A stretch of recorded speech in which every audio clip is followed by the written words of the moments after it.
একটি ছোট গ্রামে আরিফ ও রাহুল নামে দুই বন্ধু থাকত। তারা একই স্কুলে পড়ত এবং প্রায় সব সময় একসঙ্গে কাটাত। একদিন স্কুলে তাদের শিক্ষক একটি বড় ঘোষণা দিলেন। তিনি বললেন, 1 মাস পরে আমাদের স্কুলে একটি কুইজ প্রতিযোগিতা হবে। যে প্রথম হবে তাকে পুরস্কার হিসেবে একটি নতুন সাইকেল দেওয়া হবে। ঘোষণা শুনে সব ছাত্রছাত্রী খুব খুশি হয়ে গেল।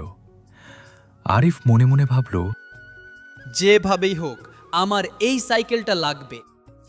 অন্যদিকে রাহুল ভাবল, 1 মাস তো অনেক সময়, পরে পড়াশোনা শুরু করব।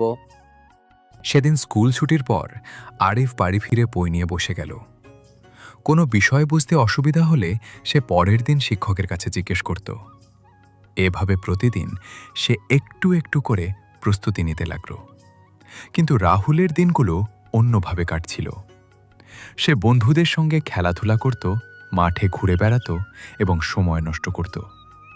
তার মা মাঝে মাঝে বলতেন, বাবা, প্রতিযোগিতার জন্য পড়াশোনা করছো না?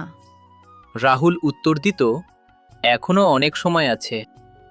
দিন যেতে লাগলো। 1 সপ্তাহ, 2 সপ্তাহ, তারপর 3 সপ্তাহ কেটে গেল।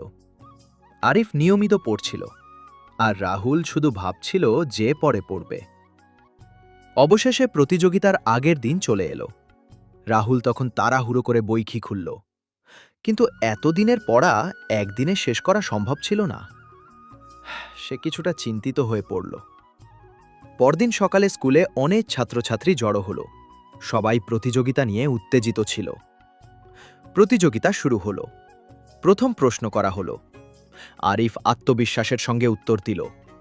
দ্বিতীয় প্রশ্ন, তৃতীয় প্রশ্ন, চতুর্থ প্রশ্ন। আরিফ একের পর এক সঠিক উত্তর দিতে লাগল।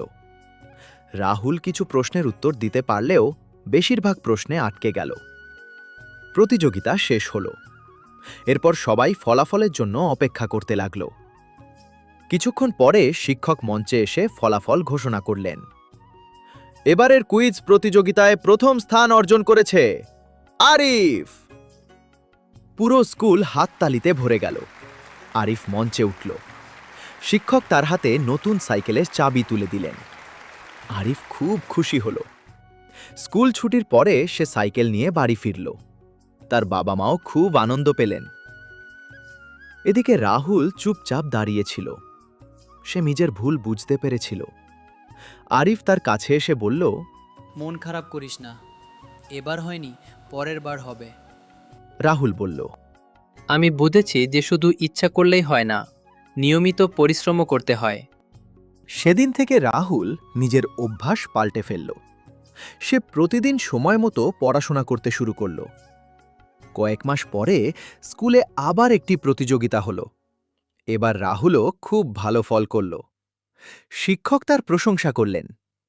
আরিফ ও রাহুল দুজনেই হাসি মুখে একে অপরকে অভিনন্দন জানান। তারা বুঝতে পারল যে সফলতা হঠাৎ করে আসে না।